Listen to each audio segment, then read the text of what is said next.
Doctor Veena Kaushik, SPC राजकीय महाविद्यालय अजमेर।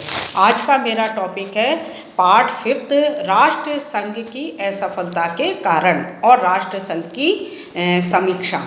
तो राष्ट्र संघ की असफलता के पिछले 4 पार्टों में हमने उनके विभिन्न कारण देखे हैं। अगला कारण है अधिनायकवाद का उदय होना। प्रथम विश्व युद्ध की जटिल राजनीतिक स्थिति और आर्थिक मंदी के कारण कई राज्यों में लोकतांत्रिक व्यवस्थाएं असफल हो गईं और उनके स्थान पर अधिनायकवाद का उदय हुआ। 1925 में इटली में, 1933 में जर्मनी में, स्पेन और पुर्तगाल आदि देशों में अधिनायकवाद के उदय के परिणाम स्वरूप राष्ट्र संघ की प्रगति में अनेक बाधाएं उपस्थित हो गईं। अधिनायकवाद के सिद्धांत राष्ट्र संघ के सिद्धांत के प्रतिकूल थे, अतः दोनों में टकराव उत्पन्न होने लगा। अधिनायकों का उद्देश्य किसी भी तरह अपने स्वार्थों की पूर्ति करना था, अतः वे राष्ट्र संघ के सिद्धांतों का उल्लंघन करने लगे, किंतु विभिन्न कारणों से राष्ट्र संघ उनके विरुद्ध कोई कार्रवाई नहीं कर सका, जिसके परिणाम स्वरूप उसके प्रभाव और महत्व में कमी आ गई। तो राष्ट्र संघ की असफलता का एक प्रमुख कारण क्या है कि प्रथम विश्व युद्ध के बाद हम देखें तो यूरोप में अधिनायकवाद का उदय हुआ। जैसे जर्मनी में हम देखें हिटलर के रूप में, इटली में मुसोलिनी के रूप में, इन लोगों ने अपने देश और राष्ट्र को सर्वोपरि माना और उनके अपने राष्ट्र के लिए उन्होंने विभिन्न राष्ट्रों के साथ आक्रमणकारी नीति अपनाई और अपने राष्ट्र को सर्वोच्च, अपनी जाति को सर्वोच्च बना, शक्ति और हम कहें सैनिक शक्ति के ऊपर अधिक ध्यान दिया। ये भी राष्ट्र संघ की असफलता के कारण बने। अगला कारण है अंतर्राष्ट्रीयवाद की भावना का अभाव। राष्ट्र संघ जैसा अंतर्राष्ट्रीय संघ संस्था की सफलता के लिए अंतर्राष्ट्रवाद की भावना का होना आवश्यक था, किंतु उस काल में हम देखें अंतर्राष्ट्रीयवाद की भावना विकसित ही नहीं हो पाई थी और इसके स्थान पर राष्ट्रवाद की भावना अधिक प्रबल थी। अतः विश्व बंधुत्व और अंतर्राष्ट्रवाद की भावना का विकास नहीं हो सका। उग्र राष्ट्रीयता की भावना के कारण प्रत्येक राज्य अपनी प्रभुसत्ता को सर्वोच्च मानने लगा और कोई भी देश राष्ट्र संघ के ऊपर अंकुश अपने ऊपर लगवाने के लिए तैयार नहीं था। अतः अनेक कूटनीतिज्ञों के संकुचित दृष्टिकोण ने संघ को सफल नहीं होने दिया। तो एक और कारण था कि उस समय प्रथम विश्व युद्ध के बाद हम देखें या प्रथम विश्व युद्ध से पहले भी हम देखें तो यूरोप और विश्व में अंतर्राष्ट्रीयवाद की भावना विकसित नहीं हो पाई।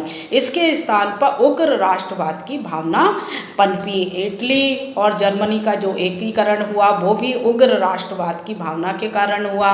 प्रथम विश्व युद्ध के बाद जो अधिनायकवाद का उदय हुआ वो भी इसी उग्र राष्ट्रवाद के कारण हुआ। तो अंतर्राष्ट्रीय सहयोग और अंतर्राष्ट्रीय कानून और उनकी धाराएं या किसी संस्था के नियमों को अपने ऊपर लागू करना, ये भावना उस काल में नहीं थी। अतः राष्ट्र संघ के नियमों को वो लोग अपने ऊपर लागू नहीं कर पाए, अतः इसी कारण से राष्ट्र संघ असफल हुआ। तो आज हमने पार्ट 5 तक राष्ट्र संघ की असफलताओं के विभिन्न कारणों को देखे हैं कि जिस कारण से राष्ट्र संघ अपने उद्देश्यों में पूर्ण रूप से सफल नहीं हो सका और इस कारण से 20 वर्ष की अवधि में ही द्वितीय विश्व युद्ध 1939 में प्रारंभ हो गया। लेकिन फिर भी राष्ट्र संघ ने मानव कल्याण के लिए अनेक महत्वपूर्ण कार्य किए हैं और उसका जो महत्व है वो कम नहीं होता है। तो आज अब अपन करेंगे राष्ट्र संघ का मूल्यांकन, उसके कार्यों की समीक्षा। राष्ट्र संघ अपने प्रमुख उद्देश्य विश्व शांति को बनाए रखने में एवं सुरक्षा प्रदान करने में पूर्ण असफल रहा, लेकिन विभिन्न असफलताओं के बाद भी लीग का महत्व कम नहीं होता है। संघ के उद्देश्य और एवं सिद्धांत अपने आप में अत्यधिक महत्वपूर्ण थे। संघ की असफलता के मुख्य दोष राष्ट्र संघ के नहीं वरन तत्कालीन राष्ट्रों की स्वार्थता को जाते हैं।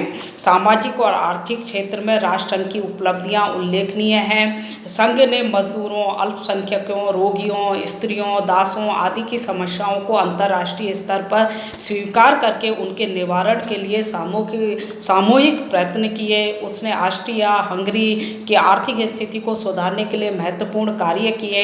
इसके साथ ही उसने युद्ध पीड़ित लाखों शरणार्थियों को पुनः बसाने की व्यवस्था में महत्वपूर्ण योगदान दिया। संघ के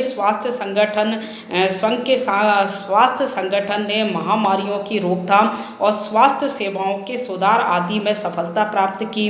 अंतर्राष्ट्रीय मजदूर संगठन के माध्यम से मजदूरों की दशा में सुधारने की दिशा में उल्लेखनीय कार्य किए।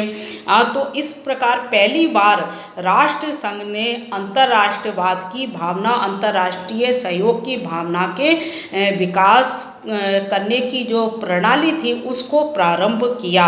ये बहुत बड़ी बात है कि जिनेवा में समय समय पर संसार के विभिन्न राज्यों के प्रतिनिधि एक स्थान पर इकट्ठे होकर एक दूसरे के विचारों और दृष्टिकोणों से परिचित होते थे और विश्व की समस्याओं को परस्पर सहयोग से सुलझाने का प्रयत्न करते थे।